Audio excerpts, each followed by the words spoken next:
Good morning everyone. आज हम करने वाले हैं 8 नवंबर 2023 के इंडियन एक्सप्रेस न्यूज़पेपर का analysis. And the first article जो हमारे लिए इम्पोर्टेंट है वो है stop crop burning now, long term plan will follow Supreme Court to state around Delhi. पहली बात तो क्यों इम्पोर्टेंट है, जीएस पेपर 3 में आता है, ऑफकोर्स एनवायरनमेंट का पोर्शन है। उससे अलग ही आपका जीएस पेपर 2 में भी आएगा, जहाँ पे आप लिटिगेशन की बात कर रहे हैं, गवर्नेंस की बात कर रहे हैं, सुप्रीम कोर्ट का यहाँ पे हाथ देखा जा सकता है इसके अंदर। तो क्या है मुद्दा वो समझ लेते हैं कि सुप्रीम कोर्ट ने अभी ये बात बोली है दिल्ली को, और जो उनकी बची हुई एनसीआर का रीज़न है उस पर ध्यान देते हुए कि यहाँ पे पॉल्यूशन का लेवल बहुत ज़्यादा मात्रा में बढ़ता जा रहा है, एक सरदर्द बन गया है लोगों के लिए। तो इसीलिए सुप्रीम कोर्ट ने उनको ये डांट लगाते हुए बोला है कि जो भी पंजाब हरियाणा के अंदर स्टपल बर्निंग हो रही है, खेत के बचे हुए जो क्रॉप होता है, फसल होता है, उसका जो बचा हुआ रेसिड्यू पार्ट होता है उसको जलाया जा रहा है, जो कि 40% का योगदान दे रहा है, 40% से ज़्यादा का योगदान दे रहा है। ये जो प्रदूषण आप अपने आसपास अभी महसूस कर रहे हो और नहीं भी कर रहे हो, तो जो आसपास के एरियाज़ में दिल्ली प्लस जो एनसीआर के एरियाज़ है वहाँ पे जो पोल्यूशन का लेवल देखा गया है उसके अंदर it is more than 40% contribution, तो 40% से ज़्यादा कंट्रीब्यूट कर रहा है। इसके अलावा दिल्ली की सरकार को यहाँ पे सुप्रीम कोर्ट बोलते हैं कि आप अब क्या करें, जो एसएचओज हैं, यानी कि एसएचओ क्या होता है, स्टेशन हाउस ऑफिसर। तो जो एसएचओ होते हैं, स्टेशन हाउस ऑफिसर जो होता है, उसको ये बात बोलिए कि वो छोटे छोटे एरियाज़ में जाके इसकी रिस्पॉन्सिबिलिटी को ले कि उनके एरिया में ऐसा क्यों हो रहा है, कोई भी कारण अगर कुछ भी चीज़ हो रही है तो। इसके अलावा ये भी बात पता चली है कि पंजाब के अंदर जब स्टेपल बर्निंग के मुद्दे को ज़्यादा उठाया गया तो वहाँ पे पंजाब गवर्नमेंट को यहाँ पे एडवोकेट कर रहे थे, पंजाब गवर्नमेंट के एडवोकेट जनरल गुरमिंदर सिंह। उन्होंने बोला कि पंजाब के अंदर स्टेपल बर्निंग या एमएसपी की वजह से राइस की जो कल्टीवेशन है वो बहुत ज़्यादा होती है, क्योंकि एमएसपी क्या है, एमएसपी यहाँ का यानी मिनिमम सपोर्ट प्राइस यहाँ का हाई है, और इसी वजह से यहाँ पे और जो राइस की कल्टीवेशन है, यानी कि वो यूपी जैसी स्टेट से भी, क्योंकि वहाँ पे एमएसपी इतना नहीं मिल पा रहा है, तो यूपी जैसी स्टेट से भी इलीगली पंजाब के अंदर लाया जाता है, और इसी वजह से यहाँ का जो मतलब कि राइस की कल्टीवेशन है वो बहुत ज़्यादा दिखाई देती है। सुप्रीम कोर्ट ने यह भी बोला कि आप राइस की इतनी ज़्यादा कल्टीवेशन करते हो, फसल उगाते हो, जबकि आपके पास उतनी ज़्यादा बारिश या नेचुरली जितना राइस उगाने के लिए पानी चाहिए होता है 200 सेंटीमीटर से अबव जो चाहिए होता है वो तो पंजाब के पास है ही नहीं। तो अगर ऐसा नहीं है, फिर भी पंजाब के बहुत सारे जो ग्राउंड वाटर लेवल है वो इतना डाउन चला गया है इस वजह से कि अब उसको कुछ जगह पे रिडीम करना भी पॉसिबल नहीं दिख रहा है। ऐसी बातों के बाद यहाँ पे एडवोकेट जो जनरल है वो बताते हैं पंजाब की तरफ से कि ऐसे इलीगल होता है एमएसपी की वजह से। हालांकि यहाँ पे हरियाणा को भी इस बात के अंदर लाया जाता है, लेकिन हरियाणा के अंदर एक अलग स्टेटमेंट ये होती है कि हरियाणा ज़्यादातर बासमती राइस उगाता है, और बासमती राइस का जो रेसिड्यू होता है, जो बचा हुआ पीछे फसल छोड़ देती है, वो एक्चुअली में प्लग किया जा सकता है, इजीली प्लग्ड हो सकता है, यानी कि उसको आराम से जोता जा सकता है। तो वो एक कहीं ना कहीं उसको जलाने की आवश्यकता यहाँ पे नहीं रहती। तो ये ज़्यादा कंट्रीब्यूशन इसलिए चला जाता है पंजाब के ऊपर, और यही सुप्रीम कोर्ट ने बोला है कि अब हर जगह जो एसएचओ है उनकी ये रिस्पॉन्सिबिलिटी होगी, खासकर पंजाब के अंदर, कि वो इस चीज़ का ज़्यादा ध्यान दे कि कोई भी फार्मर अपनी जो रेसिड्यू बचा हुआ है उसको ना जला पाए। नेक्स्ट हम चलते हैं हमारे नेक्स्ट आर्टिकल की तरफ, जो कि है पॉलिसीज़ एंड गवर्नमेंट के पेज से। यहाँ पे ये बात करते हैं कि to take schemes to target audience government to advertise on social media. पता होना चाहिए हमें, क्यों पता होना चाहिए, क्योंकि ऑफ कोर्स जीएस पेपर 2 के अंदर यहाँ पे ये स्टेट की सोशल जस्टिस के पार्ट में आ जाता है। इसके अलावा पॉलिसीज़ का जो पोर्शन है वहाँ पे आ जाता है। तो ये बिल्कुल हमारे लिए मेंस के लिए इम्पोर्टेंट है, एज वेल एज ये कहाँ के लिए इम्पोर्टेंट है, ये प्रीलिम्स के लिए भी इम्पोर्टेंट है। वैसे इसमें कुछ फैक्ट नहीं दिया गया है, जस्ट आप इसको ऐसे में कहीं पे डिनोट कर सकते हो, किसी भी इथिक्स के पेपर के क्वेश्चन के अंदर आप इसको डिनोट कर सकते हो। तो इस तरीके से यूपीएससी में इम्पोर्टेंट हो जाता है। चलिए अब आगे देखते हैं कि इसमें बात क्या हो रही है। एक्चुअली में जो सेंट्रल ब्यूरो ऑफ कम्युनिकेशन है, जिसको बोला जाता है सीबीसी, और जो इंफॉर्मेशन एंड ब्रॉडकास्टिंग की मिनिस्ट्री है, वो दोनों ने मिल के एक साथ ये निर्णय लिया है कि अब जो डाटा होता है, जो स्कीम्स होती हैं गवर्नमेंट की तरफ से, उनको अलग अलग डिजिटल प्लेटफॉर्म्स पे भी दिखाया जाएगा। ठीक है, उसके अंदर कुछ भी हो सकता है, इंस्टाग्राम हो सकता है, फेसबुक हो सकता है, आपका यूट्यूब सबसे बड़ा यहाँ पे एक कंपोनेंट इसका माना गया है कि यूट्यूब के अलग अलग चैनल्स को भी दिखाए जाएंगे। अच्छा, पहली बार ऐसा हो रहा है फर्स्ट टाइम अभी तक कि जो नॉन स्टेट के पार्टनर्स है, यानी कि जिनका स्टेट के अंदर, जिनका गवर्नमेंट के अंदर कोई योगदान या कोई पार्टिसिपेशन नहीं रहे, यानी वो उसके मेंबर नहीं है, वो यूट्यूब चैनल वाले जो अलग जो नॉन स्टेट पार्टनर्स है उनको भी यहाँ पे लेके आया जाएगा और उनके थ्रू उनके चैनल्स पे इन स्कीम्स को दिया जाएगा। अब ये कैसे होगा, जैसे कोई पेरेंटिंग वगैरह के चैनल हैं, उनको वुमन सेंट्रिक जो स्कीम है गवर्नमेंट के द्वारा, वुमन सेंट्रिक, राइट, जैसे कि एग्जांपल दे तो क्या क्या हो सकती है, उज्ज्वला यहाँ पे स्कीम है जो कि है एलपीजी गैस सिलेंडर की। उसके अलावा बेटी बचाओ बेटी पढ़ाओ, बेटी बचाओ बेटी पढ़ाओ, तो BBBP नाम की एक यहाँ पे है। इसके अलावा यहाँ पे प्रधानमंत्री मातृ वंदना योजना है। तो मातृ वंदना वही है कि आपको पैसे मिलेंगे अगर आपका भी बच्चा हुआ 6,000 तक के, एक प्लस 1,000 रुपये और हॉस्पिटल में, और उसके भी और जो बेनिफिट है न्यूट्रिशन वगैरह वो सब आपको दिया जाएगा। तो ऐसी स्कीम्स जो है इनको दिखाया जाएगा जहाँ पे कोई वुमन की जो आपका जो मतलब ये ट्रैफिक है वो ज़्यादा आ रहा हो, जहाँ पे औरतें ज़्यादा जा रही हो किसी यूट्यूब चैनल पे, किसी प्लेटफॉर्म के ऊपर। अलग जैसे कि यूथ से रिलेटेड जो स्कीम्स है उनको दिखाया जाएगा ऐसी जगह पे, ऐसे यूट्यूब चैनल पे जिसकी पब्लिक जो है वो 18 से 24 साल की है, ठीक है, 18 to 14 ईयर्स की जो वहाँ पे है उनको ये दिखाया जाएगा, सो दैट ज़्यादा से ज़्यादा लोगों तक ये बात पहुँच सके। इसके अलावा कुछ और यहाँ पे डाटा भी दिया गया है, जैसे कि अभी तक पहले गवर्नमेंट कितना ज़्यादा स्पेंड करती थी और अब उस स्पेंडिंग के अंदर कितना कमी आ गई है, मतलब खर्च जो करती थी डिजिटल जो दिखाने के लिए। सबसे पहले हम देख लेते हैं कि प्रिंट मीडिया के ऊपर गवर्नमेंट ऑलमोस्ट 4,029.55 करोड़, यानी ऑलमोस्ट 500 करोड़ तक का खर्च जो है वो प्रिंट मीडिया, न्यूज़पेपर, मैगजीन्स या फिर जो आपके टेम्पलेट होते हैं इन सब चीज़ों के ऊपर दिखाती थी। तो यहाँ पे क्या आ गया, ये प्रिंट मीडिया, यहाँ पे PM से प्रिंट मीडिया समझ लीजिए।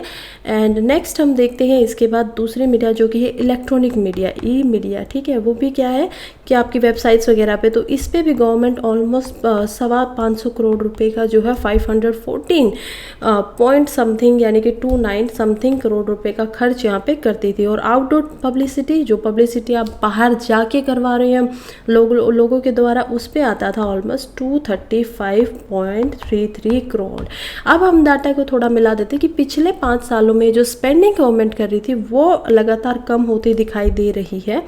जैसे आप देखेंगे सभी के सभी फिगर, सबसे पहले 2017 और 18 का अगर डाटा देखें तो उस समय पे गवर्नमेंट स्पेंडिंग कर रही थी ऑलमोस्ट 1220 करोड़ रुपए की, अपनी पॉलिसीज़ वगैरह को बनाने में नहीं, उनका डिस्ट्रीब्यूशन में नहीं, वो अलग चीज़ है, उनको सिर्फ लोगों तक पहुंचाने में कि ऐसी कोई पॉलिसी भी है, आप इसका फ़ायदा उठाए, तो उसी चीज़ पे इतना ज़्यादा खर्च आता था।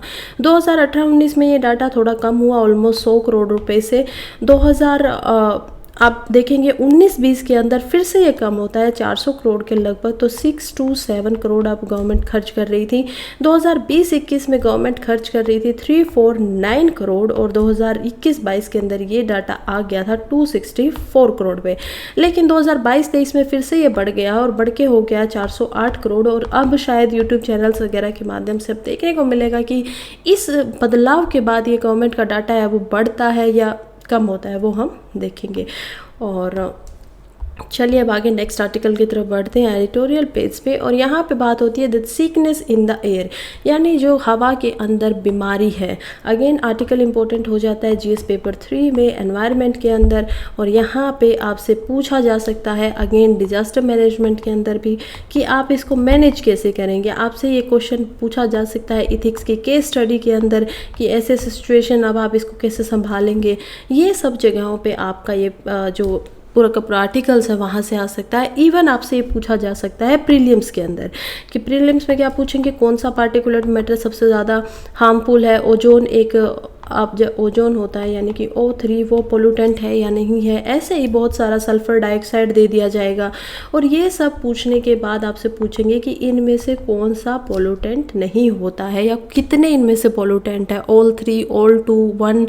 तो ये सब पूछा जाने की बिल्कुल उम्मीद हो सकती है, बिल्कुल आ सकता है। पहले ऐसे ही सवाल UPSC ने PYQs वगैरह में पूछे हैं। तो चलिए देखते हैं कि यहाँ पे बात क्या हो रही है। ऑथर यहाँ पे है राजीव दास गुप्ता, और वो बताते हैं कि कैसे दिल्ली की जो AQI है यानी कि एयर क्वालिटी इंडेक्स है वो अब ऑलमोस्ट 500 को टच कर रहा है, यानी कि सीवियर ये कंडीशन यहाँ पे हो गई है।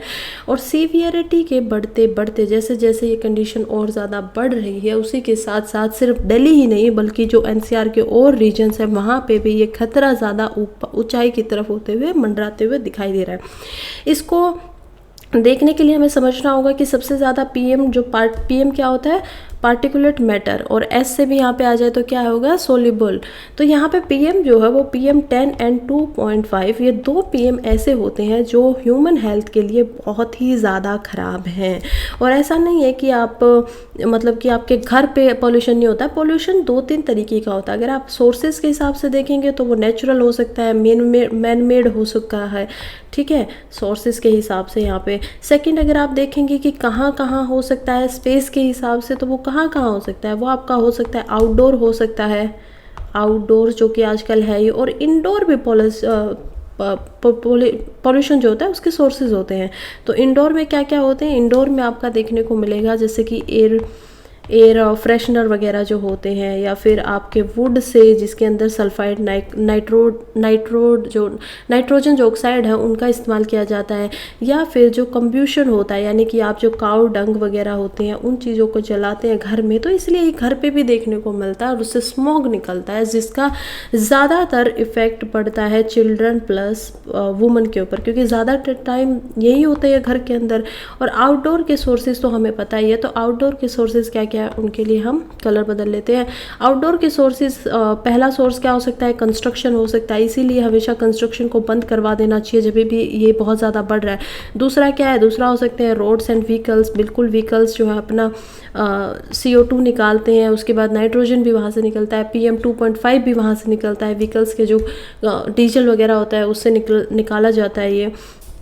थर्ड हम चलते हैं, तो थर्ड और क्या क्या सोर्सेज है आउटडोर के, of course the most important stubble burning यहाँ पे है, स्टबल बर्निंग यानी क्रॉप के जो रेसिड्यू है उसको जला दिया जाता है।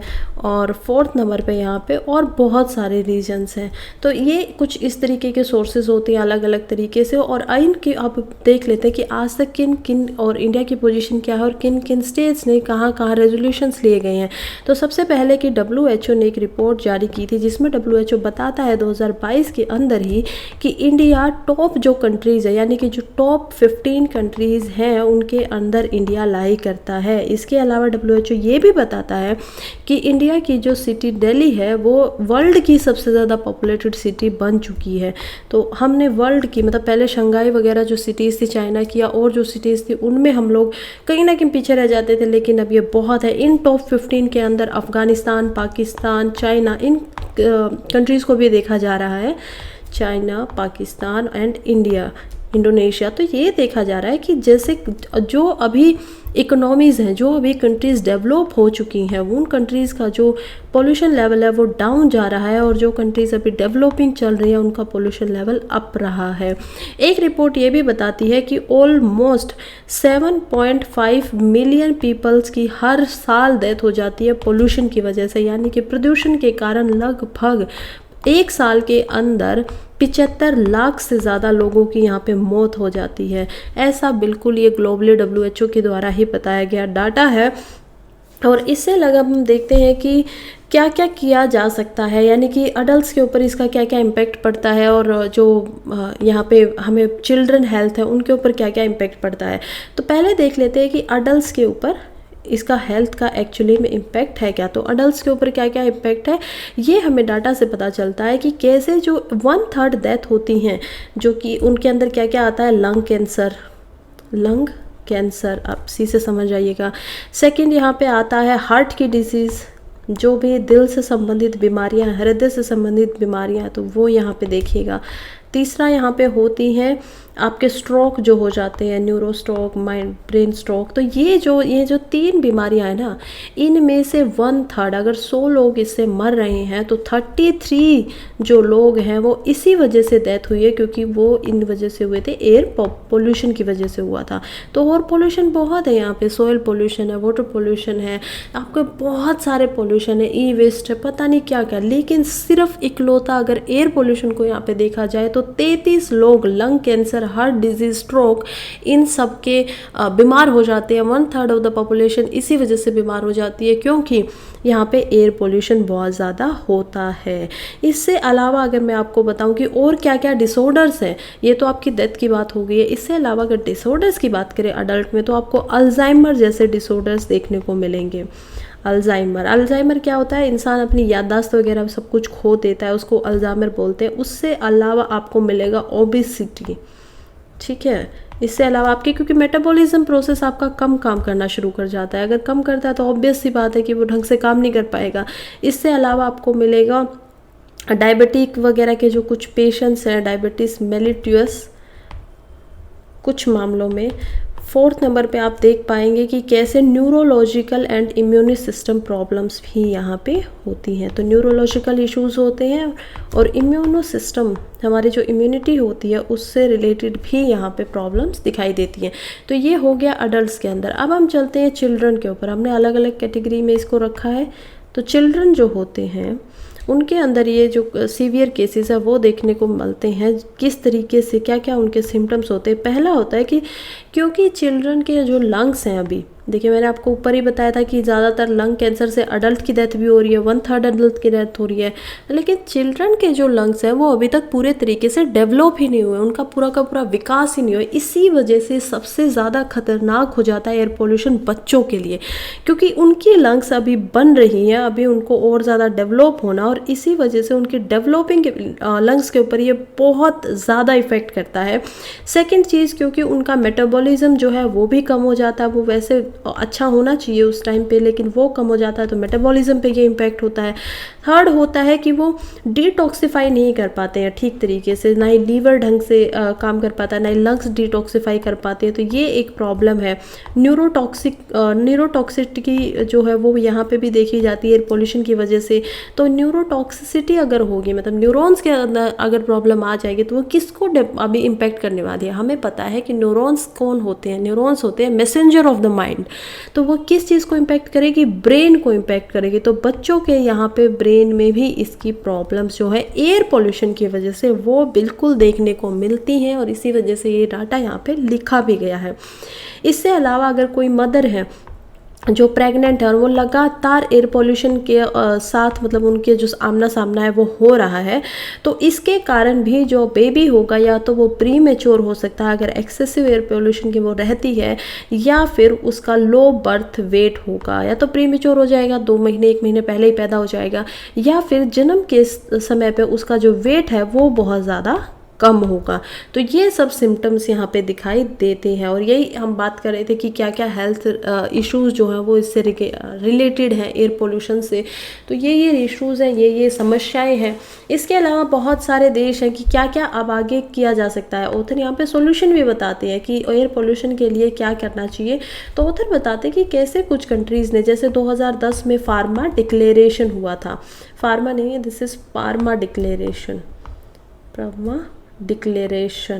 तो ये होता है 2010 में। कौन करवाता है इसे, नाम देख के लग रहा है शायद इंडिया ने कराया, लेकिन इसको करवाती हैं यूरोप की गवर्नमेंट्स। तो यूरोपियन गवर्नमेंट्स द्वारा ये डिक्लेरेशन होता है, जिसमें वो लोग एयर पोल्यूशन का जो इशू है उसके ऊपर कुछ स्टैंडर्ड बनाएंगे, और उसको ठीक करने के लिए कुछ स्टैंडर्ड्स बनाने थे, उनको इम्प्लीमेंट्स करेंगे। ठीक है, आप इनको हम अपने मेंस की जो आंसर है उनमें आराम से लिख सकते हैं। यहाँ पे 2010 होगा, आराम से इसको लिख सकते हैं कि कौन सा क्या क्या हुआ, तो इससे आपके मार्क्स जो हम बढ़ जाएंगे। सेकेंड, हम चलते हैं कि अभी तक और क्या क्या हुआ है। एक वन हेल्थ अप्रोच जो है वो पूरा वर्ल्ड के लिए लेके चल रहा है, कौन, इंडिया। तो इंडिया इस वन हेल्थ अप्रोच को लेके आया, और कब लेके आया, अभी लेके आया। जस्ट G20 की जो प्रेसिडेंसी हुई थी, और उसके अंदर होता है द लीडर्स डिक्लेरेशन, या तो उसको आप दिल्ली डिक्लेरेशन भी बोल सकते हैं, या उसके अंदर ये था द लीडर्स डिक्लेरेशन, यानी कि उन कंट्रीज़ की जो लोग एक नेता हैं उनकी ये डिक्लेरेशन है। कब होती है, 2023 में होती है। कहाँ होती है, दिल्ली के अंदर होती है। तो इसके अंदर भी यहाँ पे हेल्थ, वन हेल्थ एक बहुत बड़ा पैरामीटर है, और हेल्थ की जब बात होती है तो ऑफ कोर्स हेल्थ, तो एयर पोल्यूशन की वजह से भी हेल्थ पे इम्पैक्ट हमने देख लिया। तो वहाँ के अंदर भी यहाँ पे ऑथर बताते हैं कि इंडिया को और प्रिंसिपल्स पे ध्यान देना चाहिए, जैसे बर्लिन के अंदर, यानी कि जर्मनी के अंदर द बर्लिन डिक्लेरेशन या Berlin principle of one health होता है। Berlin principle of one health, ये कब आता है? 2019 में आता है। तो जर्मनी ने भी ये 2019 में किया था। इन सभी को मिला के, यूरोपियन हो, चाहे यूएन का हो, चाहे WHO का हो, चाहे बर्लिन का हो, किसी का भी, और खुद इंडिया का ही क्यों ना हो, इन सब को मिला के इंडिया को इम्प्लीमेंट कर देना चाहिए। यहाँ से अच्छे अच्छे पॉइंट लेने चाहिए। और इंडिया खुद को ग्लोबल साउथ का लीडर बोलता है, और जब इंडिया ऐसा बोल रहा है तो इंडिया को अब एज अ ग्लोबल साउथ के लीडर की तरह सामने आकर इन चीज़ों पे काम भी करना चाहिए। नेक्स्ट हम चलते हैं important punctuations. India US 2+ meeting will be crucial in taking on Chinese revisionism. तो यहाँ पे क्या है, ये किस चीज़ लिए इंपॉर्टेंट हो जाता है? ऑफ कोर्स ये इंपॉर्टेंट होता है GS पेपर 2 में। किस चीज़ में? इंटरनेशनल रिलेशंस के अंदर चाइना, US, इंडिया, इन सब की स्ट्रेटजी, इन सब के रिश्तों के बारे में यहाँ पे बात होने वाली है। पहले ये बता देते हैं कि कल यानी कि 9 नवंबर को यहाँ पे US के जो 2 स्टेट के डिप्लोमेट्स हैं या सेक्रेटरी है, वो इंडिया के अंदर आने वाले हैं। फर्स्ट यहाँ पे आएंगे जे ऑस्टिन। सेकंड यहाँ पे आने वाले हैं US की तरफ से एंटोनी जे ब्लिंकन। ये बहुत ज़्यादा अभी फेमस भी रहे हैं, क्योंकि ये हर बार US की तरफ से कहाँ जा रहे थे? कभी इसराइल जा रहे थे, कभी अलग अलग कंट्रीज़ में गए, नेपाल भी गए हैं। तो इन्होंने नेपाल के बारे में, जो वहाँ की ग्लेशियर्स हैं जो पिघल रही हैं, उनके बारे में भी बात किया। तो ये बहुत फेमस रहे हैं। इनको रिसीव कौन करेगा? इनको रिसीव करने के लिए इंडिया से जाने वाले हैं हमारे foreign minister S Jaishankar, plus हमारे जो डिफेंस मिनिस्टर हैं। ठीक है, कौन है हमारे डिफेंस मिनिस्टर? हमारे जो डिफेंस मिनिस्टर हैं उनका नाम है राजनाथ सिंह। तो ये जो 2 हमारे मिनिस्टर्स हैं वो जाने वाले हैं, राजनाथ सिंह, इनको रिसीव करने के लिए। क्यों जाने वाले हैं? क्योंकि इंडिया के अंदर 9 जो नवंबर है उसको ये मीटिंग होने वाली है, और इसको बोला जाएगा 2+2 मिनिस्ट्रियल डायलॉग। मिनिस्ट्रियल डायलॉग क्यों? क्योंकि हमारे भी 2 मिनिस्ट्री के यहाँ पे लोग गए, और वहाँ से भी मिनिस्ट्री लेवल के ही 2 लोग आ रहे हैं, इसीलिए इसको क्या बोला गया? 2+2, यानी 2 US से, 2 इंडिया से। और डायलॉग तो आपको पता है, जब 2 लोग आपस में बात करें। ठीक है, और जब एक इंसान बोल रहा है तब क्या होता है? मोनोलॉग। वो डायलॉग नहीं होगा, वो होगा मोनोलॉग। तो ये डायलॉग होने वाला है, और इसमें अब भी हमें ये बात करना है कि कैसे इंडिया और US के रिश्ते पहले बहुत ज़्यादा अच्छे नहीं थे। 2008 से ही इंडिया और US के बीच में हमेशा न्यूक्लियर का जो इशू है वो बना रहता था, लेकिन क्योंकि अब चाइना के बढ़ते हुए इन्फ्लुएंस को देख के US भी किसी और के साथ आना चाहता है, तो US हमारे साथ और भी जगह देखे जाता है। जैसे कि US देखा गया है क्वाड के अंदर। क्वाड के अंदर कौन कौन है? क्वाड में US है, ऑस्ट्रेलिया है, जापान है एंड इंडिया है। तो ये 4 नेशंस मिले हुए हैं क्वाड के अंदर इंडो पैसिफिक को ठीक करने के लिए। इंडो पैसिफिक क्या है? यानी जो इंडियन पैसिफिक है उस पे, कि ताकि वहाँ का ट्रेड वगैरह सब कुछ अच्छे से होता रहे। यहाँ पे इशू आ जाता है अभी चाइना के बारे में कि इससे क्या क्या हो सकता है। जैसे ये अभी यहाँ पे ऑथर है जो कि उदय भास्कर जी, वो लिखते हैं कि कैसे अभी चाइना का और फिलीपींस का आपस में इशू चल रहा है। चाइना का और किसका किसका चल रहा है? फिलीपींस का। तो फिलीपींस के साथ ये इशू हो रहा है क्योंकि जो साउथ चाइना सी है, साउथ चाइना सी SCS जो है, उसके अंदर अभी फिलीपींस, अभी चाइना ने ये उनकी जो प्रॉपर्टी है, उनका जो जगह है, फिलीपींस का जो मैरीटाइम क्षेत्र है उसके ऊपर इंट्रूड कर दिया, और यही इल्ज़ाम लगाया फिलीपींस ने चाइना के ऊपर। और इसके बाद चाइना ने इसके रिस्पॉन्स में बोला कि नहीं, हमने किसी का नहीं किया, पहले फिलीपींस ने हमारा इसको इंट्रूड जो है वो किया था, इसी वजह से हम लोगों ने भी वहाँ पे इंट्रूड किया है।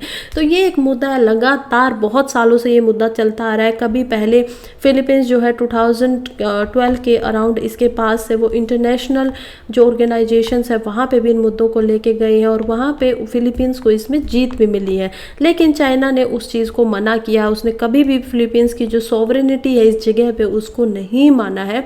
और दोनों ही देश एक दूसरे के ऊपर ये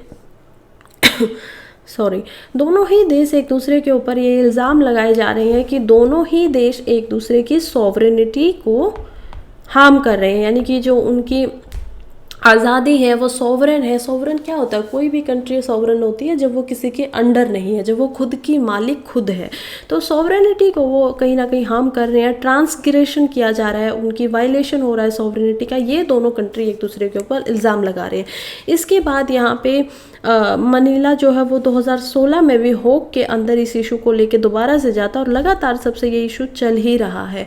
इसके अंदर और भी कंट्रीज़ हैं जिनको साउथ चाइना सी के अंदर इंक्लूड किया गया, जैसे कि ताइवान, वो भी अपने बताता है कि चाइना हमारे जो मतलब इश्यूज़ है, हमारे जो राइट्स हैं उनको बार बार अफेक्ट करता रहता है। फिलीपींस यहाँ पे है, फिलीपींस, उसके बाद वियतनाम कंट्री यहाँ पे है साउथ चाइना सी के अंदर। उसके बाद आप देखेंगे ब्रूनई को, जो कि एक आइलैंड कंट्री है।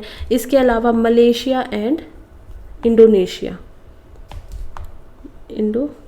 तो ये सभी कंट्रीज़ कहीं ना कहीं इनके जो यहाँ पे राइट्स है उनको हार्म हो रहा है, क्योंकि इनका जो ट्रेड होना चाहिए उस जगह से फ्रीली इनकी मूवमेंट होनी चाहिए, इनका जो जगह होनी चाहिए उसके ऊपर कहीं ना कहीं चाइना पे क्वेश्चन उठा रहा है। इसी सवाल पे यहाँ पे ऑथर बोलते हैं कि अब अगर यहाँ पे दो डायलॉग होते और यहाँ पे चाइना के मुद्दे को और फिलीपींस का मुद्दा जो अभी फिलहाल करंटली चल रहा है उसको अगर यूएस अपने साथ उठा लेता, उसको इंडल्ज कर दिया जाता है, तो यूएस से और चाइना के अंदर अगर हमें कहीं ना कहीं थोड़ी सी भी बैटल देखने को मिल गई तो ये पूरे वर्ल्ड के लिए ही अच्छा नहीं है, क्योंकि दोनों एक कहीं ना कहीं सुप्रीम पावर है, दोनों के पास कहीं ना कहीं न्यूक्लियर वेपन्स है, तो दोनों का पूरे वर्ल्ड के लिए ये बहुत ख़राब होने वाला है। क्योंकि आप देखेंगे कि मिडल ईस्ट में इजराइल गाजा की वॉर चल रही है, ठीक है, वो वर्ल्ड पे इतना ज़्यादा इम्पैक्ट नहीं डाल रही, हाँ मिडल ईस्ट में उसका इम्पैक्ट बहुत ही ज़्यादा है।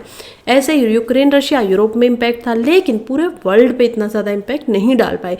लेकिन अगर ऐसा कुछ हो जाता है चाइना और यूएसए के बीच में, तो पूरे वर्ल्ड को उससे बहुत बड़ा सफ़र करना पड़ेगा। और इसीलिए उधर कहते हैं कि इन चीज़ों से बचा होना चाहिए, बिल्कुल इसको अवॉइड कर देना चाहिए, क्योंकि कोल्ड वॉर के टाइम से ही जो कहीं ना कहीं ये जो क्लेम है चाइना के, और जो कहीं ना कहीं कोल्ड वॉर चल रही है यूएसए रशिया और चाइना के बीच में, तभी से ये कोल्ड वॉर रहे तो ठीक है। अगर ये कोई और रूप ले लेती है तो ये पूरे विश्व के लिए बहुत ख़राब होने वाला है। और यही हमारा आज का आर्टिकल था, जिसमें बात होती है कि कैसे जो अल्टीमेट अभी जो होना चाहिए यूएसए को, कि वो करेंट जो अपना स्टेटस क्यू है, यानी कि जो भी स्टेटस है उसको चाइना के प्रति बरकरार रखे, और उसको रिविजनिस्ट पास चाइना जो भी अभी चेंज कर रहा है उस पर यूएसए अपना कोई और बदलाव ना ला। तो स्टेटस क्यू होता है क्या है, जो आप कर रहे हो बिल्कुल वैसा का वैसा एक चीज़ को रखना है। ज़्यादातर पॉलिटिकल वर्ड्स है, लैटिन से हैं। कॉन्स्टिट्यूशन में भी हमें बहुत सारे ऐसे वर्ड देखने को मिलते हैं, जैसे सुओ मोटो दिखता है। सुओ मोटो क्या होता है कि जब आप खुद से कुछ काम करना चाहते हो, सुप्रीम कोर्ट ने सुओ मोटो एक जजमेंट पास कर ली, किसी चीज़ में खुद से चले गए। डी फैक्टो यहाँ पे होता है। डी फैक्टो क्या होता है कि जो फैक्ट में, आप यहाँ पे फैक्टो से कर सकते हो कि जो फैक्ट में रियल में आपका पावर जिसके पास है, नाम की पावर नहीं है। डी जूरी यहाँ पे होता है। उसका मतलब क्या होता है, पॉलिटी में अगेन कॉन्स्टिट्यूशन में सबको पता ही होगा, इसका मतलब होता है प्रेसिडेंट से आप लगा सकते हैं कि जो नाम के हैं। तो ऐसे बहुत सारे वर्ड यहाँ पे दिखेंगे, उन्हीं एक वर्ड में से होता है स्टेटस क्यो। और यहीं पे हम अपना इस आर्टिकल को करते हैं ख़त्म। नेक्स्ट हम चलते हैं एक्सप्रेस न्यूज़ पे, जो जहाँ पे छोटे छोटे आर्टिकल से बस पता होना चाहिए प्रीलिम्स के लिए, तो उसको देख लेते हैं कि आर्मी जो है इंडिया की वो प्लान कर रही है कि 3-4 साल के अंदर आर्मी के अंदर जो 2 हेलीकॉप्टर हैं, पहला है चेतक और दूसरा है चीता, इन दोनों को रिप्लेस करने वाली है, इनको हटाने वाली है, क्योंकि इनकी लाइफ अब ऑलमोस्ट हो गई है। बहुत सारे हेलीकॉप्टर क्रैश भी हमने 1-2 साल के अंदर अब देखे हैं कि बार बार हो रहे हैं। यह लाइट कॉम्बैक्ट हेलीकॉप्टर है, इनको LCH भी बोला जाता है। और अनमैन्ड एरियल व्हीकल्स के भी कुछ ऐसा माना जा रहा है कि कुछ नया हम लोग लाएंगे। अभी कह रहे हैं कि 2 हेलीकॉप्टर से इसको चेंज कर देना 5 साल के अंदर। पहला हेलीकॉप्टर जो वो होने वाला है इजराइल से, जो हमने लिया इजरायली है, वो क्या है, हेरोन MK2। हेरोन MK2 इसका नाम है।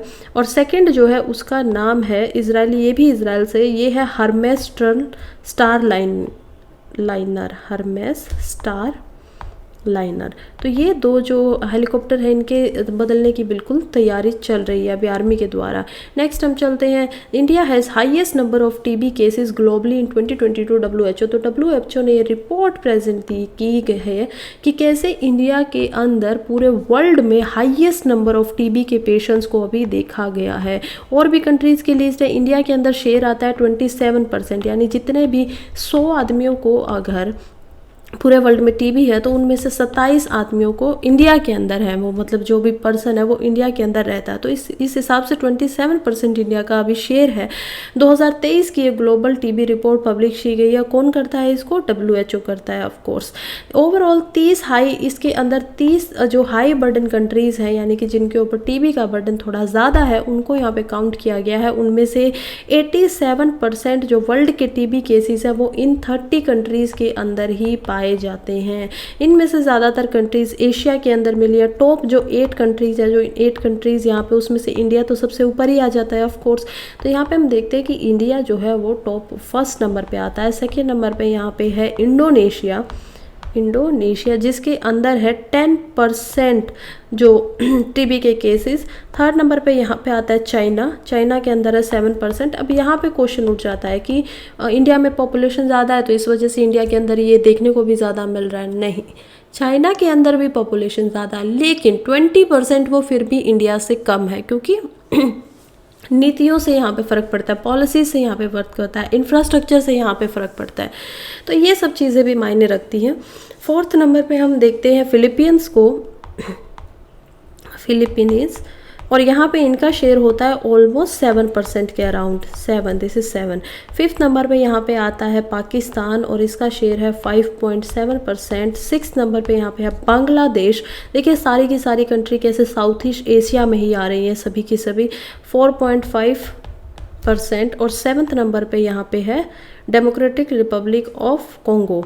तो DRC ये इकलौती कंट्री है जो टॉप 8 में सबसे लास्ट में आते हैं। तो टॉप 7 जो कंट्रीज़ है आप उनको देख सकते हैं वो साउथ ईस्ट एशिया से ही हैं। और डेमोक्रेटिक रिपब्लिक ऑफ कॉन्गो कहाँ पे, जिसके 3% शेयर है पूरा के पूरे वर्ल्ड का, वो है हमारी अफ्रीकन कॉन्टिनेंट के ऊपर। तो ये अफ्रीका के अंदर है। तो यही सब कुछ इसके अंदर जानने को था। और ये भी हम एस्टिमेट लगा सकते हैं कि जितना टीबी से जो एक साल में लोगों की डेथ हो रही है वो ऑलमोस्ट हो रही है, सिर्फ इंडिया की बात करें तो 3,42,000 लोगों की, सिर्फ इंडिया के अंदर एक साल में 3,42,000 लोगों की मौत हो जाती है टीबी के साथ, टीबी की वजह से। और जब इसी डाटा को हम HIV से कंपेयर करते हैं, HIV जिसको एड्स भी बोला जाता है, वो होता है ऑलमोस्ट 11,000। तो फिर भी हमें पता है कि किसी एक बीमारी को कितना बड़ा माना जाता है और किसी को कितना छोटा मान लिया जाता है। तो देखिए कहाँ एक टीबी की वजह से 3,42,000 लोगों की डेथ हो रही है और कहाँ HIV सिर्फ 11,000 लोगों को मतलब नुकसान पहुंचा पा रही है, और फिर भी हम इस पे ज़्यादा ध्यान नहीं दे रहे हैं। तो ये कहीं ना कहीं यहाँ पे क्वेश्चन बन जाता है सिक्योरिटी का। नेक्स्ट चलते हैं वर्ल्ड पेज की तरफ। वर्ल्ड पेज में यहाँ पे है कि इजराइल ने जो गाज़ा है उसके ऊपर पूरी की पूरी सिक्योरिटी आफ्टर वॉर जो ख़त्म हो जाएगा युद्ध, उसकी पूरी सिक्योरिटी का जिम्मा इजराइल खुद उठाएगा। ये नेतन्याहू का कमेंट आई है। और इसके बाद देखते हैं आगे क्या है। कुछ भी खास इसमें आज था नहीं। 200 लोगों की फिर से ज़्यादा डेथ जो है वो हो चुकी है इजराइल से। यह आंकड़ा वही है मौत का 1400 प्लस का। और गाज़ा में क्योंकि वो लोग पेनिट्रेट कर चुके हैं, पहली बार उन्होंने गाज़ा सिटी के अंदर पूरा का पूरा टैंक्स के साथ चली गई है आर्मी आफ्टर डिकेड्स, मतलब ऑलमोस्ट दशकों के बाद में। और वो वहाँ पे 10,300 प्लस लोगों को मार चुकी हैं, मतलब एयर स्ट्राइक से या वैसे। तो 10,300 से ज़्यादा लोगों की फ़िलहाल डेथ हो चुकी हैं गाज़ा के अंदर। और नेक्स्ट हम इसी वर्ल्ड पे से देखते हैं। NATO formally suspend cold war era security treaty as Russia pulls out. तो कोल्ड वॉर एरा की एक जो ट्रीटी थी रशिया और नासा के या US के बीच में, तो वो उस ट्रीटी को बोलते थे treaty of conventional arm forces. ठीक है, treaty of conventional arm forces, इसको पहले रशिया ने हटा दिया है, बिल्कुल ख़त्म कर दिया है। उसके बाद इस ट्रीटी से वो नाटो ने भी इसको हटा दिया है। ठीक है, ऑफिशियली रशिया ने बोला अब हम इसको नहीं मानते हैं, नाटो बोला ठीक है आप मत मानो तो हम भी नहीं मानते हैं। तो नाटो की तरफ से भी ये बात ख़त्म हो गई है। नाटो को हम देख लेते हैं जो कि एक अलायंस है अमेरिका की, ताकि वो जो रशिया की जो पावर है उसके खिलाफ यहाँ पे लड़ सके। कहीं ना कहीं ये और कंट्रीज़ ने इसको मिला हुआ है। इसके अंदर 30 कंट्रीज़ आपको देखने को मिलेंगे जो कि ज़्यादातर बॉर्डर कंट्रीज़ हैं। और अभी जो सबसे लास्ट कंट्री इसमें आई है वो कंट्री है यहाँ पे फिनलैंड, क्योंकि वो कब आई है जब रशिया और यूक्रेन का जो वॉर चल रहा था, जस्ट उसी के बाद। हालांकि ये कंट्रीज़ यहाँ पे आना नहीं चाहती थी, ये हमेशा न्यूट्रल रहना चाहती थी, लेकिन यूक्रेन को देखने के बाद यहाँ पे ये आ गई थी कि ये ठीक नहीं हो रहा है। नेक्स्ट हम चलते हैं इकोनॉमी पेज के ऊपर। इकोनॉमी पेज में यहाँ पे 3 आर्टिकल से पहला है कि government begin to process of constituting 16th finance commission 2 जगह पे आपके लिए इंपॉर्टेंट हो जाता है। पहला आपका होएगा जीएस पेपर 2 में, क्योंकि कॉन्स्टिट्यूशन के अंदर ये है आर्टिकल 280 जो होता है वो हमारा फाइनेंस कमीशन के कॉन्स्टिट्यूशन की बात करता है, तो बिल्कुल कॉन्स्टिट्यूशन के पेपर में इंपॉर्टेंट हो जाता है। सेकंड हमारा हो जाता है पेपर जीएस 3 में, जो कि इकोनॉमी के पेज पे ही दिया हुआ है, क्योंकि इसका काम क्या है, फाइनेंस कमीशन का काम होता है जो भी जीएसटी होती है या जितना भी पैसा सरकार के पास आता है उसको डिवाइड कर देना कि कितना पैसा रहेगा सेंटर के पास और कितना पैसा जाएगा स्टेट्स के पास और किस स्टेट को कितने % मिलेगा। तो ये होता है जो फाइनेंस कमीशन उसका काम। देख लेते हैं फाइनेंस कमीशन में अभी न्यूज़ में क्यों है, क्योंकि नया फाइनेंस कमीशन बनने वाला है, 16th फाइनेंस कमीशन जो है वो बनने वाला है। फाइनेंस कमीशन जो होता है इसके हेड होते हैं फाइनेंस कमिश्नर भी बोला जाता है उसको, और वो क्या करते हैं, उनका मतलब 5 साल तक फाइनेंस कमीशन एक रहता है। जैसे 15th जो फाइनेंस कमीशन था वो 5 साल तक रहा था, 16th जो है वो भी रहने वाला है, जो कि अभी यहाँ पे बनने वाला है, यानी कि 2023-24 का जो ईयर है इससे बनने वाला है। तो 2027-28 तक ये फाइनेंस यहाँ पे कमीशन रहेगा। सबसे पहला जो फाइनेंस कमीशन है वो कब बना था, ये सब कुछ इतना इंपॉर्टेंट नहीं हो जाता यूपीएससी के फैक्ट्स के लिए, तो जितना यहाँ पे बता रही हूँ उतना देखते जाइए। और नेक्स्ट हम देखते हैं कि अभी इंडिया के लिए किसको अभी जॉइंट सेक्रेटरी अभी जस्ट स्पेशल कॉल ड्यूटी पे बुला लिया गया है, कि ड्यूटी ऑन स्पेशल कॉल उनको बनाया है राजाराम पांडे। रवि राजाराम पांडे इनका नाम है, ये एक आईएएस ऑफिसर थे 1998 के बैच के, और इनको अभी स्पेशल कॉल ऑन ड्यूटी यानी कि आपको अभी कुछ समय के लिए टेम्पररी बस आके यहाँ पे बन जाना है, जॉइंट सेक्रेटरी इनको बनाया है फाइनेंस कमीशन का। और जब तक इनके नए कॉन्स्टिट्यूएंट का निर्धारण यहाँ पे नहीं होती, स्थापना नहीं होती है। कौन इनको स्थापित करता है, स्थापित यहाँ पे करते हैं प्रेसिडेंट, जो भी फाइनेंस कमीशन होगा उनको प्रेसिडेंट यहाँ पे स्थापित करेंगे, ठीक है। उनका मतलब कि एस्टैब्लिशमेंट जो होती है वो करवाई जाती है प्रेसिडेंट के द्वारा, वही उनको शपथ वगैरह दिलवाते हैं। और फाइनेंस कमीशन का ये भी काम होता है कि वो प्रेसिडेंट के सामने या लोकसभा के सामने उनकी जो भी रिपोर्ट आती हैं उन रिपोर्ट्स को भी ले करना, यानी कि उनके सामने रखने का काम होता है फाइनेंस कमीशन का। नेक्स्ट हम देख लेते हैं cheaper Russian oil help India refineries save $3.3 billion in H1 of the financial year 2024। तो ये हम देखते हैं कि कैसे, देखो पता था कि यूक्रेन का जब क्राइसिस हो रहा था यूक्रेन और रशिया के बीच के अंदर, तो यूएस और यूरोप की जो कंट्रीज थी उन्होंने साफ साफ रशिया के ऊपर सैंक्शंस लगा दिए थे। सैंक्शंस क्या होते हैं, सेक्शंस क्या होते हैं, सैंक्शंस होते हैं जब आप किसी से कुछ काम करने के लिए रोक दो, मतलब रोकबंदी टाइप ऑफ कर देना।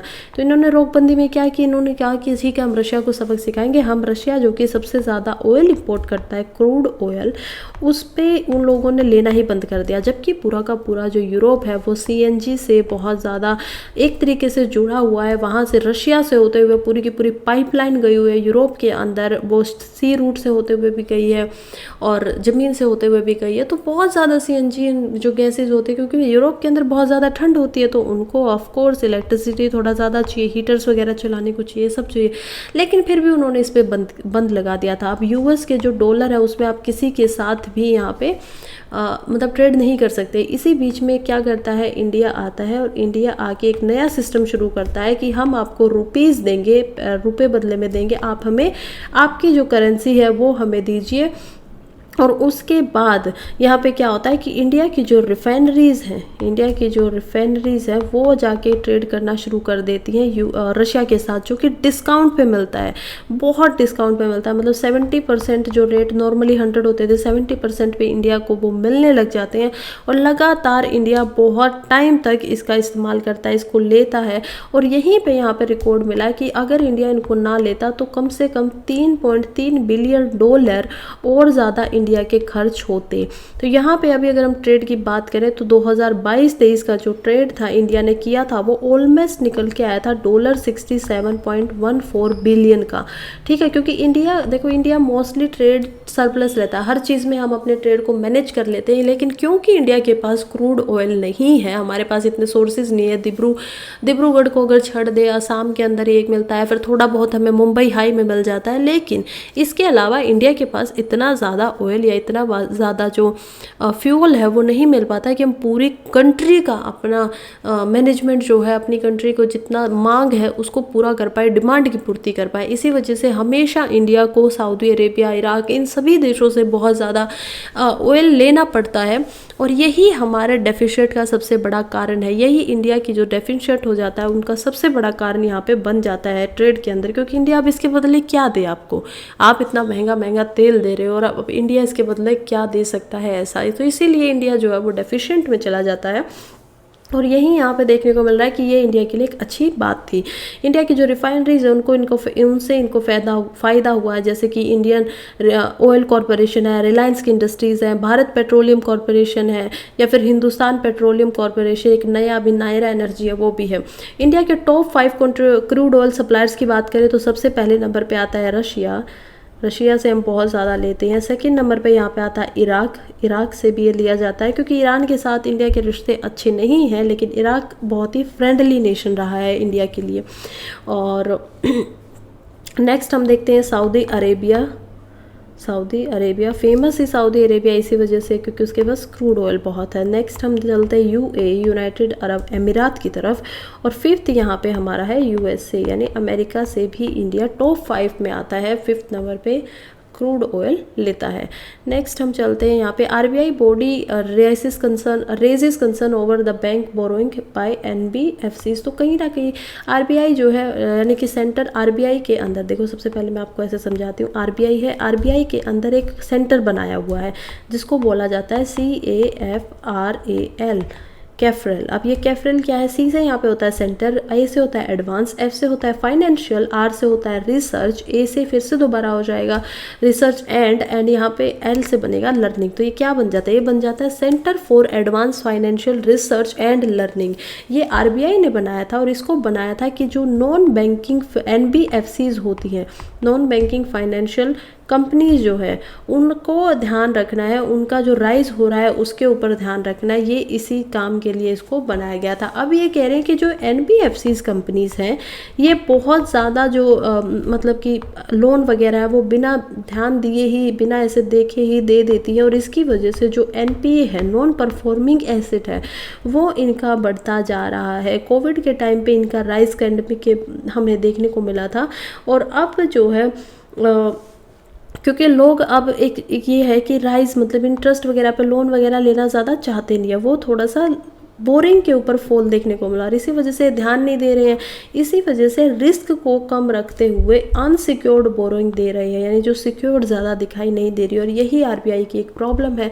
आरबीआई ने देखो बैंक्स के ऊपर तो क्या क्या इंस्टीट्यूशंस लगाए हुए हैं, आरबीआई ने बहुत सारी चीज़ें लगाई हुई हैं। जैसे आरबीआई ने किसी बैंक को, ताकि उसका मतलब कि वो ना हो जाए, बैंकरप्सी ना आ जाए, उसके लिए क्या क्या किया। पहला आरबीआई ने किया है SLR स्टैट्यूटरी लिक्विडिटी रेशो, यानी कि आपको 40% ऐसा कुछ पैसा रखना पड़ेगा जिसको आप या तो गवर्नमेंट सिक्योरिटीज़ में लगा सकते हो, या फिर गोल्ड वगैरह में रख सकते हो, या फिर किसी भी रूप में कैश में रख सकते हो, जो आपको लोन में नहीं देना है, आपको ये अपनी खुद की उसके लिए रखना है। सेकेंड यहाँ पे होता है CRR कैश रिजर्व रेशो, कि आपको कुछ कैश भी रिजर्व रखना है, मे बी 4% 10% समथिंग, जो आपको खुद आरबीआई में जाके देना है। ठीक है, आरबीआई में जाके आप उसको रखिए, ये भी होता है। फिर थर्ड होता है यहाँ पे आरबीआई से ले सकते हो, मतलब क्योंकि ये कुछ प्रियोरिटीज़ होते हैं, प्रियोरिटी सेक्टर लैंडिंग वो भी होता है। तो ये सब कुछ चीज़ें बनाई गई हैं जो कि क्वांटिटेटिव के अंदर आती हैं, क्वांटिटेटिव मेजर्स जो लेता है आरबीआई की, ताकि किसी भी बैंक को वो इकोनॉमी के अंदर ठीक से रख सके। आप जिस तरीके से किसी ने कॉन्स्टिट्यूशन पढ़ा, हमें पढ़ा है कॉन्स्टिट्यूशन एक गार्डियन है, ठीक है, किस चीज़ का गार्डियन है, लॉ का, पॉलिसीज़ का, इन सब का। तो उसी तरीके से आरबीआई भी एक गार्डियन है, और किसका गार्डियन है, पूरी इंडियन इकोनॉमी का, कि पूरी इंडिया की जो इकोनॉमी है और उसके ऊपर जो बैंक्स हैं उनका काम अच्छे से हो सके, उसके लिए आरबीआई काम करता है। चलिए नेक्स्ट हम चलते हैं, अब हम चलते हैं हमारे एक्सप्लेन पेज की तरफ। पहला यहाँ पे आर्टिकल आता है, how ignored landslide alert led to the Subansiri running drain. तो सुभानश्री नाम की एक रिवर है जो कि बहती है असम और अरुणाचल प्रदेश के अंदर, यहाँ पे आपको इस जो एक रिवर है जो बहती थी, इसके ऊपर यहाँ पे एक डैम बनाया जा रहा था जिसके अंदर लैंडस्लाइड हो जाती है, ज़मीन का एक पत्थर, बहुत बड़ा जो पहाड़ का पत्थर है वो जाके इसके अंदर गिर जाता है, जिसकी वजह से डैम जो चल रहा था, जो पानी भेज रहा था रिजर्वायर में आगे जाके उसको, वो बंद हो जाता है। अक्टूबर 27 को ये घटना हुई है, और उसी का यहाँ पे बता रहे हैं कि डैम एक्चुअली में बनता कैसे। तो इस डिज़ाइन से आप देखिए कि कैसे रिवर जा रही है। सबसे पहले जब भी कोई भी आपका डैम की ऐसी जगह को ले लिया जाता है, तो उसके टाइम पे सबसे पहले उस रिवर पे अर्थन डैम बनाए जाते हैं। अर्थन क्या होता है, मिट्टी से एक बांध बना दिया जाता है, फिर उसके साइड में कुछ कुछ चैनल्स काट दिए जाते हैं। जैसे आपको यहाँ पे चैनल्स दिखाई दे रहे होंगे। चैनल्स क्या है कि अब यहाँ पे आगे ये ना जाए, पानी नहीं जाना चाहिए और ये साइड से निकल जाए, ठीक है। इसका मतलब चेंज कर दिया है, डाइवर्ट कर दिया है आर्टिफिशियली रिवर का जो पानी था। उसके बाद यहाँ पे डैम बनाया जाता है, ये डैम बना दिया। इसके अंदर बहुत सारे गेट्स होते हैं कि कौन से गेट को खोलेंगे, उसके बाद जो प्लंज एरिया होता है, यहाँ पे रिजर्वर होता है कि यहाँ पे आगे पानी इकट्ठा होगा। और इससे अलग भी होता है यहाँ पे पावर हाउस, इसको ले जाने के लिए यहाँ पे टनल्स बनाई जाती है अलग अलग तरीके से। फिर ये दोबारा डैम अपनी जो रिवर है उस पर मिल जाता है, आगे उसकी तरफ बढ़ता जाता है। तो यहाँ पे अब क्या हुआ है, अगर हम बात करें कि यहाँ पे जो डैम था वहाँ पे इस तरफ यहाँ पे क्या होता है, यहाँ पे एक पहाड़ का टुकड़ा गिर जाता है। अब ये क्या कर रहा है कि इसने यहाँ के जो डैम है इसको रोक दिया है और इसको रोकने के बाद यहाँ से जो पानी है वो आगे नहीं आ पा रहा और इस वजह से ये वाला एरिया अभी सूखा रह गया है क्योंकि पानी यहाँ से जा ही नहीं रहा है। तो ये एक कारण है। यहाँ पे बहुत सारी मतलब कि NBFCs वगैरह जो है उनके ऊपर ये लगाया जा रहा है कि उन्होंने गलती की है। फिर NHPC लिमिटेड यहाँ पे है, नेशनल हाइड्रो इलेक्ट्रिक पावर सी, वो कह रहे हैं कि आप लोगों की भी गलती है, अभी तक इसको बनाया नहीं जा रहा। कब से, मतलब 4 साल से लगातार आगे हर साल आगे बढ़ा दे रहे हैं कि इसका निर्माण है वो फिर से बनेगा। 2018 में इसको आगे बढ़ा के 2019 कर दिया गया क्योंकि अभी तक एक ही यहाँ पे बना हुआ था, वही फंक्शनल था, वही टूट गया है। इसके साथ और बनाने हैं, 2019-20 में भी यहाँ पे था, उससे फिर 21 कर दिया, फिर 22 कर दिया, ऐसे लगातार बढ़ाते जा रहे हैं। तो अभी तक ये मिस्टेक NPHC कमेटी बनाई गई है। किसने ये कमेटी बनाई है? सेंट्रल इलेक्ट्रिसिटी अथॉरिटी CEA ने कमेटी बनाई और उन्होंने उनको बताया कि कहीं ना कहीं ये गलती रह गई है NHPC से कि उन्होंने ढंग से अभी तक इस काम को नहीं किया। कुछ और फैक्ट जो प्रीलिम्स के लिए इंपॉर्टेंट हो सकते हैं उनको जान लेते हैं कि ये जो डैम होने वाला है, ये जब इसका कंस्ट्रक्शन हो जाएगा, 2005 में ये सबसे पहले बनना शुरू हुआ था। इसका कंस्ट्रक्शन पूरा होने के बाद ये इंडिया का लार्जेस्ट डैम बनेगा, लार्जेस्ट यानी सबसे बड़ा डैम, ठीक है। और अभी तक ये कंस्ट्रक्शन पूरा हुआ नहीं है। बार बार यहाँ लैंडस्लाइड हो जाती है, ऐसा नहीं है कि पहली बार ही देखने को मिला, पहले भी यहाँ पे लैंडस्लाइड होती है। इससे पहले जो CEA है यानी कि सेंट्रल इलेक्ट्रिसिटी अथॉरिटी, उन्होंने यहाँ पे मिस्टेक्स यानी कि कहीं ना कहीं अवेयर भी किया था, गाइडलाइंस भी दी थी, उनको बोला था। NHPC जो इस काम को कर रही है, बना रही है लिमिटेड, इनको बोला भी था कि यहाँ पे खतरा है, लैंडस्लाइड वगैरह पहले भी हो रही है और लगातार वो लैंडस्लाइड आपको दिखाई दे रही हैं हर 2-3 महीने में। नेक्स्ट हमारा आर्टिकल है why Palestine supported use the symbol of watermelon. तो बस जनरल इन्फॉर्मेशन के लिए आर्टिकल है, ज़्यादा प्रीलिम्स में या तो प्री में आ सकता है या फिर IR के अंदर को थोड़ा बहुत इसको पूछा जा सकता है, ज़्यादा कुछ नहीं है। तो फैक्चुअल देख लेते हैं वाटरमेलन क्यों। सबसे पहले देखिए, जो भी डिजिटल उस पर मतलब पैलेस्टाइन को सपोर्ट कर रहे हैं, उन्होंने एक ऐसा ये सिंबल बनाया हुआ है। यहाँ पे एक वाटरमेलन है जिसके अंदर सभी कलर्स है, जैसे रेड कलर है, ग्रीन कलर है, वाइट कलर है, ब्लैक कलर है, जो कि पैलेस्टाइन के फ्लैग के अंदर है। इसके अलावा यहाँ पे लिखा हुआ है this is not a Palestine flag, ये पैलेस्टाइन का झंडा नहीं है। हालांकि ये क्या है, ये क्या आपको दिखाई दे रहा है, ये आपको दिखाई दे रहा है यहाँ पे सरकेज़म, कि ये बात बोल भी रहे हैं कि पैलेस्टाइन का दिखा भी रहे हैं लेकिन फिर मना भी कर रहे हैं। तो सरकेस्टिक सी आवाज़ में यहाँ पे लिखा गया this is not a Palestinian flag. और ये क्यों है? क्योंकि वाटरमेलन के हिसाब से यहाँ से प्रोटेस्ट दिखाए जा रहे हैं। प्रोटेस्ट पहले भी होते थे, ये इसराइल के अंदर ज़्यादातर देखने को ही मिल रहा है। इसराइल के अंदर एक्चुअली में ये प्रोटेस्ट पहले भी किए जाते थे, लेकिन इसराइल से जब पूछा गया कि क्या वहाँ पे पैलेस्टाइन का फ्लैग दिखाना मना है, तो इसराइल बताता है कि ऐसा कोई कानून नहीं है कि वहाँ पर मना है कि नहीं आप पैलेस्टाइन के फ्लैग को रख ही नहीं सकते। लेकिन क्योंकि फिर भी पुलिस आपको पकड़ लेती है और पकड़ सकती है क्योंकि उनको लगता है कि ये डिस्टर्ब करेगा किस चीज़ को, जो पब्लिक है, पब्लिक जो है उसको डिस्टर्ब कर देगा यहाँ पे, और इसी वजह से पुलिस आपको पकड़ सकती है। तो ये रीज़न अलग से, इसका ऐसा रीज़न नहीं है कि सिर्फ उसके झंडे पे ही कानून अलग से कोई बनाया गया है। ऐसा सबसे पहले ये थोड़ा सा शुरू में आता है, एक प्रोमिनेंट पैलेस्टाइन आर्टिस्ट थे जिनका नाम था Khalid Hurani, although not so important for us. Just for general knowledge के लिए जान लीजिए, इन्होंने 2007 में एक स्लाइस ऑफ वाटरमेलन को यहाँ पे बनाया था और उसका नाम उन्होंने लिखा था, जो आर्टिकल था उसका पूरा नाम था उनका था subjective Atlas of Palestine project. तो उन्होंने इस तरीके से दिखाया था, उसके बाद से अब लोग इसको अडोप्ट कर रहे हैं। नेक्स्ट हमारा आर्टिकल आ जाता है इंडियाज़ हाइपर टेंशन मैप, यानी कि इंडिया के अंदर जो हाई बीपी की प्रॉब्लम्स लोगों को रहती है वो किस किस एरिया में कैसी है, कितनी होती है, डिस्ट्रिक्ट वाइज कैसे है, स्टेट वाइज कैसे है, डिफरेंट रीजन्स में क्या क्या है और इसकी इंपॉर्टेंस क्या है। तो सबसे पहले यहाँ पे कुछ आंकड़ा दिया गया है, किसने दिया है सबसे पहले देख लेते हैं इंपॉर्टेंट का। इंपॉर्टेंट हमारा हो जाता है अगेन जीएस पेपर 3 के अंदर हेल्थ का जो हमारा पार्ट है, हेल्थ के ऊपर जो पॉलिसीज है वहाँ पे इंपॉर्टेंट हो जाता है। हेल्थ किस में आ जाती है, साइंस एंड टेक के अंदर, साइंस एंड टेक में, क्योंकि बेसिक साइंस भी वहाँ पे आती है और टेक्नोलॉजी भी वहाँ पे आती है। तो जीएस पेपर 3 मेंस में इंपॉर्टेंट है। प्रीलिम्स में भी कुछ क्वेश्चन बनाया जा सकता है, तो एक बार देख लेते हैं। देखते हैं तो ये पता कुछ यहाँ से पता चलता है कि कौन, पहले तो बात तो ये रिपोर्ट किसकी है, रिपोर्ट यहाँ पे दी गई है नेशनल फैमिली हेल्थ सर्वे के द्वारा, ठीक है। अभी तक नेशनल फैमिली हेल्थ सर्वे के 5 सर्वे हो चुके हैं 2022 तक के, और हर साल में इसका एक फैमिली हेल्थ सर्वे आता है। 2022 में इसके हेल्थ सर्वे ने बताया था कि कैसे जो न्यूट्रिशन है उसकी इंडिया के अंदर बहुत कमी है, खासकर वुमन के अंदर, औरतों के अंदर, खासकर प्रेग्नेंट जो औरतें होती हैं उनमें भी न्यूट्रिशन की बहुत ज़्यादा कमी है। अब जो ये national health family health survey अब ये लेके आए हाइपरटेंशन के ऊपर, इन्होंने सभी डिस्ट्रिक्टों में, सभी जो स्टेट्स वगैरह हैं उनके अंदर अपना सर्वे किया और उसके बाद इनको पता चला 2-3 बातों का। जैसे सबसे पहली बात थी कि जो मेन होते हैं, यूजुअली जो आदमी होते हैं, उनको सबसे ज़्यादा हाई बीपी की या हाइपरटेंशन की, जो उनका ब्लड प्रेशर है वो बहुत ज़्यादा तेज़ रहता है, वो ज़्यादातर मेन में पाया जाता है और वुमन में इसका आंकड़ा कम देखने को मिला है। हालांकि अगर हम और इस पे बात करें, माना ऐसा जाता था कि शायद वुमन में इसका ज़्यादा होता है, लेकिन निकल के कुछ हो रहा है।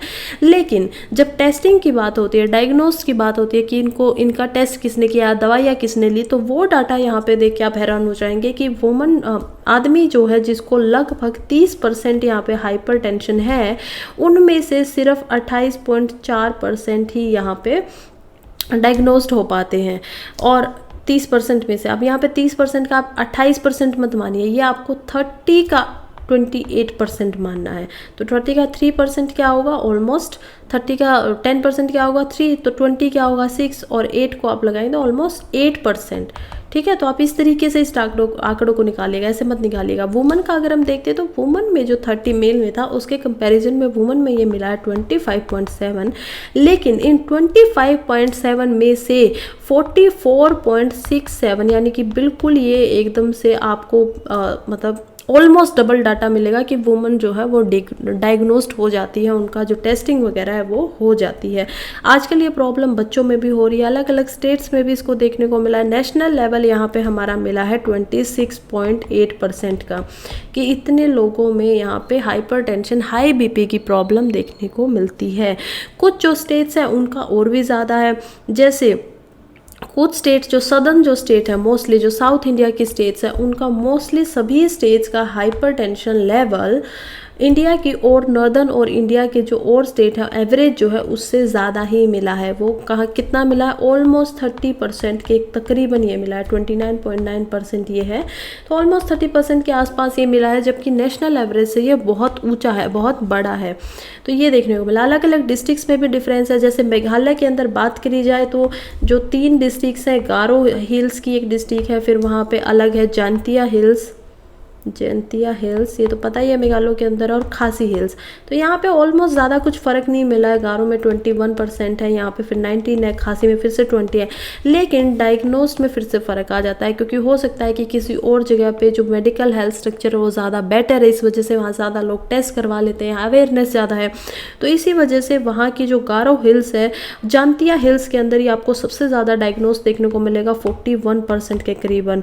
उसके बाद यहाँ पे खासी हिल्स में जो कि 30% के तकरीबन, और गारो के अंदर ये बहुत कम है 18%, जबकि गारो के अंदर ये हाइपरटेंशन की समस्या सबसे ज़्यादा थी। तो ऐसा डिफरेंस यहाँ पे डिस्ट्रिक्ट वाइज देखने को मिल रहा है। और कारण क्या है, अगेन इंफ्रास्ट्रक्चर, मेडिकल डॉक्टर्स होते हैं, वो सब कुछ यहाँ पे डिफरेंस है। उसके अलावा देख लेते हैं कि एज, जेंडर, एजुकेशन ये सब क्या रोल निभाती हैं। तो कहते हैं कि वैसे तो ये हाइपरटेंशन मतलब सभी में मिला है, ऐसा नहीं है कि एज में नहीं मिल रहा है, सभी में, बच्चों में मिल रहा है, वुमेन में मिल रहा है, हर किसी के अंदर ये डाटा मिल रहा है। तो एजुकेशन लेवल से भी बहुत ज़्यादा इसमें फ़र्क नहीं पड़ रहा है, सोशियो इकोनॉमिक कंडीशन से भी बहुत ज़्यादा फ़र्क नहीं पड़ रहा है। लेकिन फिर भी जो डायग्नोस्ड का डाटा निकाले 65+ ईयर्स से जो ऊपर के आदमी है, उन लोगों में ये डाटा सबसे ज़्यादा मात्रा में दिखाई देता है कि उन्होंने अपनी टेस्टिंग वगैरह अच्छे से करवाई हैं, तो उनको इसके बारे में पता ज़्यादा चल जाता है।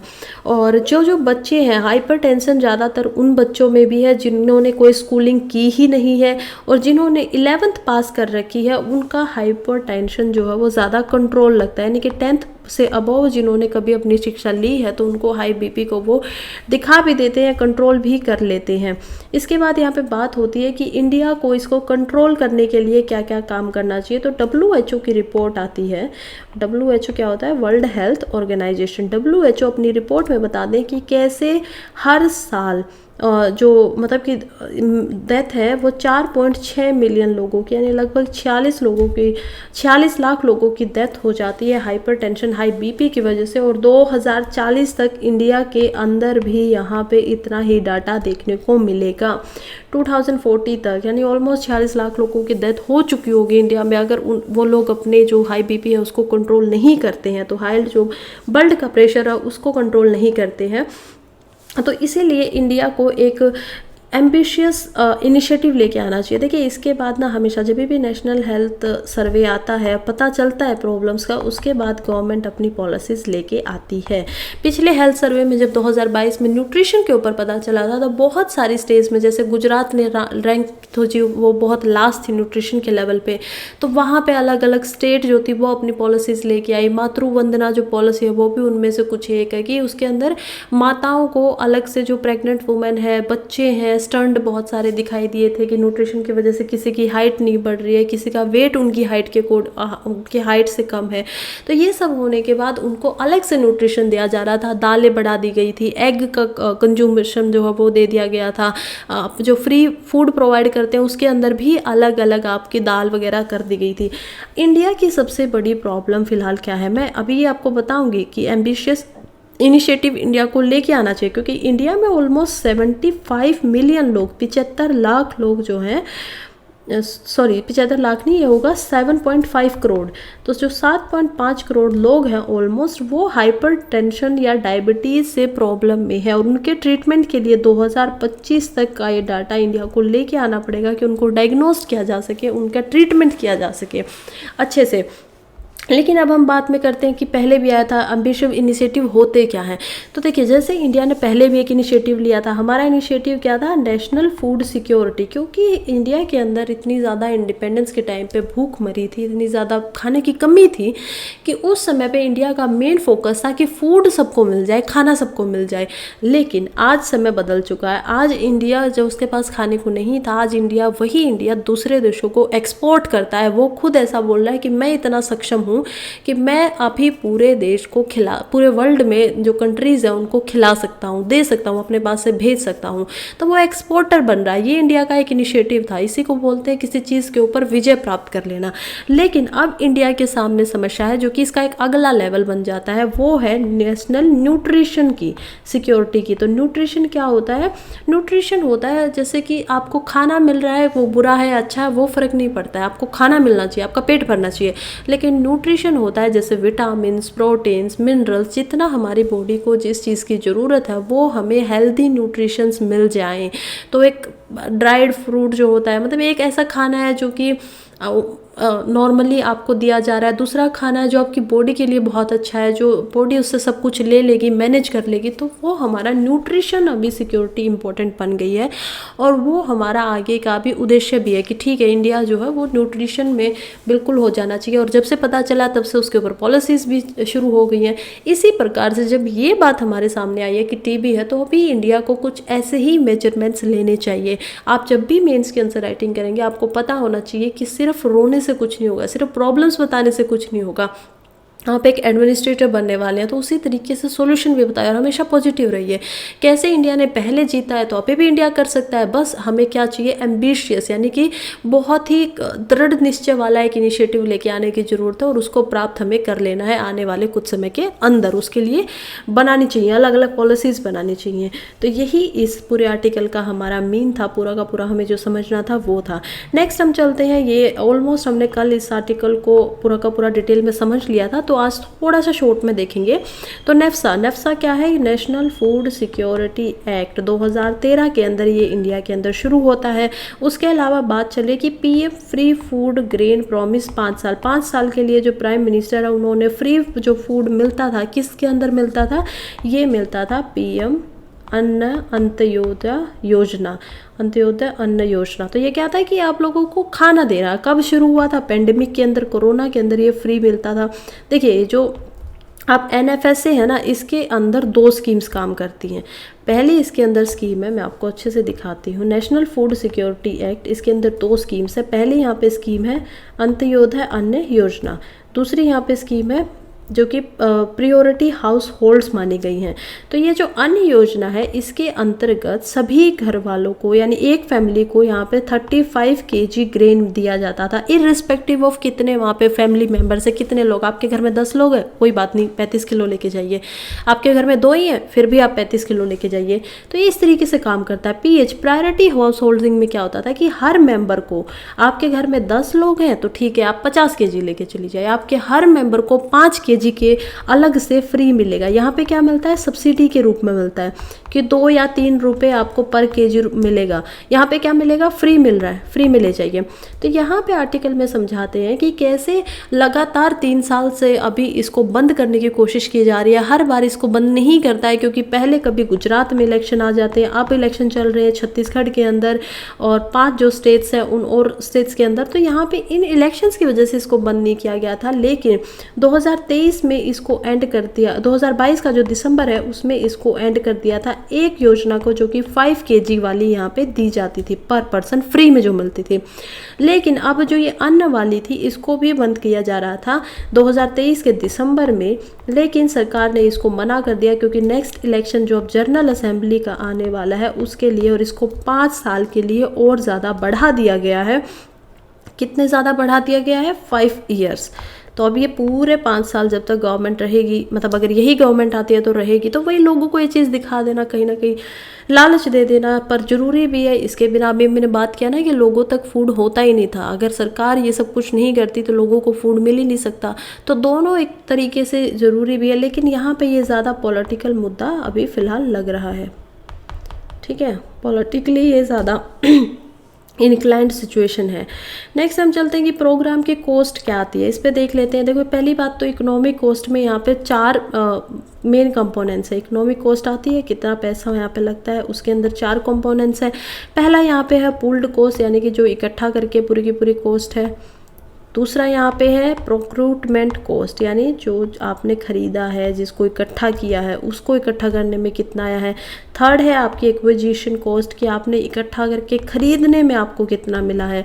और फोर्थ है आपकी डिस्ट्रीब्यूशन की कॉस्ट, कि आपने बांटा जो है, बांटने के लिए भी तो आपको उसको अलग अलग जगह पे पहुँचाना पड़ता है ना, तो उसकी कॉस्ट क्या है। इस तरीके से यहाँ पे 4 ये मेन है, शुरू से हमें इकट्ठा करने से लेके बांटने तक, खरीदने तक का पूरा और वो इंडिया को आता है ऑलमोस्ट।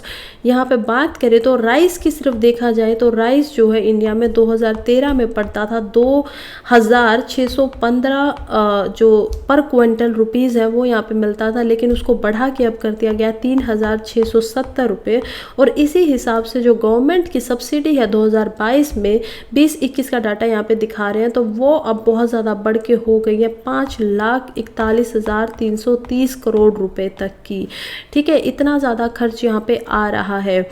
और सब्सिडी की अलग से जो आती थी ये, और जो अलग थे वो और भी ज़्यादा बढ़ के हो गई है। तो NFSA एक्ट के अंदर जो पूरा का पूरा खर्च आ रहा है वो आ रहा है ऑलमोस्ट 2 लाख करोड़ तक का, वो अलग है। ठीक है, यहाँ पे फ्री वाली अलग है और ये NFSA वाली सब्सिडी वाली है, ये अलग है। तो ये अलग होके भी बहुत ज़्यादा खर्च यहाँ पे आ रहा है ऑलमोस्ट। इस साल से अगर देखा जाए तो इस साल से जनवरी से लगभग 15,000 करोड़ पर मंथ का खर्च यहाँ पे सरकार उठा रही है। 15,000 करोड़ हर महीने आपको सिर्फ फूड सिक्योरिटी जो है, ये फूड जो मिल रहा है उसके अंदर सरकार को आ रहा है। दिसंबर 2022 में डिसीजन लिया गया था कि फ्री जो है उसको बंद कर दिया जाएगा, लेकिन अब नहीं हो रहा। तो ये माना जा रहा है कि इस 15,000 को, मतलब दिसंबर में तो बंद हो गया था, अब ये दोबारा से होगा, तो इस 15,000 में ऑलमोस्ट 13,900 करोड़ रुपए का खर्च प्रति माह और जुड़ जाएगा। लगभग ये आपका कितना हो जाएगा, 28 से 29,000 करोड़ हर महीने खर्च इस पे लगेगा। बेनिफिशरीज की सेविंग होगी, बिल्कुल होगी। यहाँ पे ऑलमोस्ट 87 मिलियन जो लोग हैं उनको ये दिया जाता है, तो उनकी बहुत ज़्यादा यहाँ पे सेविंग होती है। और कहीं ना कहीं बात आ जाती है फिर से, ठीक है गलत है, तो एनएफएस से जो एक्ट है वो राइट बेस्ड है कि अधिकार है, जो हमारे कंट्री में रहते हैं लोग उनका ये अधिकार है कि उनको खाना मिले। इसी वजह से इसको एक्ट के अंदर बनाया गया है, लेजिस्लेशन ने इसको पास किया है। लेकिन पीएम ये जो आपकी गरीब कल्याण अन्न योजना थी, ये आपकी कब बनी है? ये आपकी एक स्कीम है, इसको किसी ने लॉन्च नहीं किया था, इसको पार्लियामेंट से पास नहीं करवाया गया है, तो स्कीम है, इसीलिए बेनिफिशरीज को कवर तो कर रही है, लेकिन फिर सोचने की बात आ जाती है कि इसकी ज़रूरत है या नहीं है। तो यहीं से हमारा आज का जो न्यूज़पेपर है आगे हो जाता है ख़त्म। थैंक यू सो मच जो भी अभी तक मेरे साथ हैं, और all the best for your upcoming exam. अभी प्रीलिम्स में ऑलमोस्ट 194 डेज बचे हुए हैं, तो बिल्कुल अपनी तैयारी को अच्छे से जारी रखिए। डेली मेरे न्यूज़पेपर को आके सुना करिए, and have a nice day.